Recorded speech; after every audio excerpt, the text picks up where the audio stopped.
নমস্কার, শুভ মধ্যাহ্ন। চলে এসেছি একটা রেসিপি নিয়ে। আজকে আমি রুই পোস্ত করছি।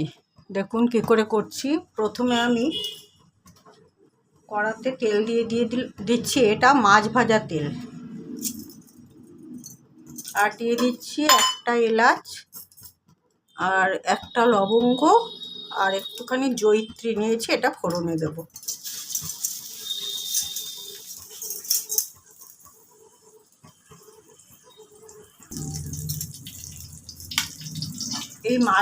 এই রুই মাছগুলো আমি আগে ভেজে তুলে রেখেছি। আর এখানে আমার লাগছে পেঁয়াজ কুচি আর দুটো কাঁচা লঙ্কা আর দুখানা তেজপাতা দেবো সবশেষে। এখন পেঁয়াজটা দিয়ে দিচ্ছি।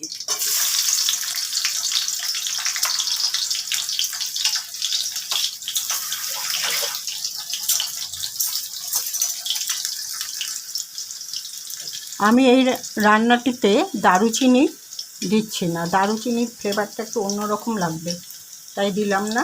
আর তেজপাতা তো আমি সব শেষেই দিই। এই মিক্সি মেশিনে আমি পোস্ত, কাঁচা লঙ্কা, নুন দিয়ে একবারে পেস্ট করে নিয়েছি। পোস্তটা এবার আমি দিয়ে দেবো। পোস্তটা কষানো হয়ে গেছে। এবার আমি কন্টেনারটা ধুয়ে জলটা দিয়ে দিচ্ছি এই ঝোল হিসাবে।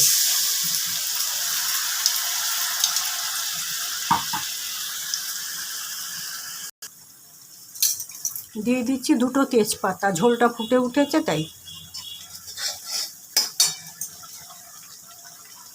মাছগুলো এবার দিয়ে দিচ্ছি।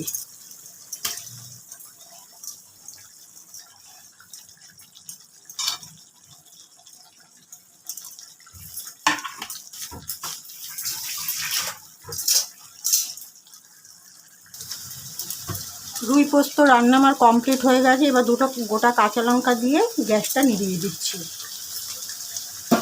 রান্নাটাকে একটু স্ট্যান্ডিং টাইমে রেখে তারপরে ফিরে আসছি। রান্নাটাকে স্ট্যান্ডিং টাইমে রেখে তারপরে আমি পাত্রর মধ্যে ঢেলে নিয়েছি।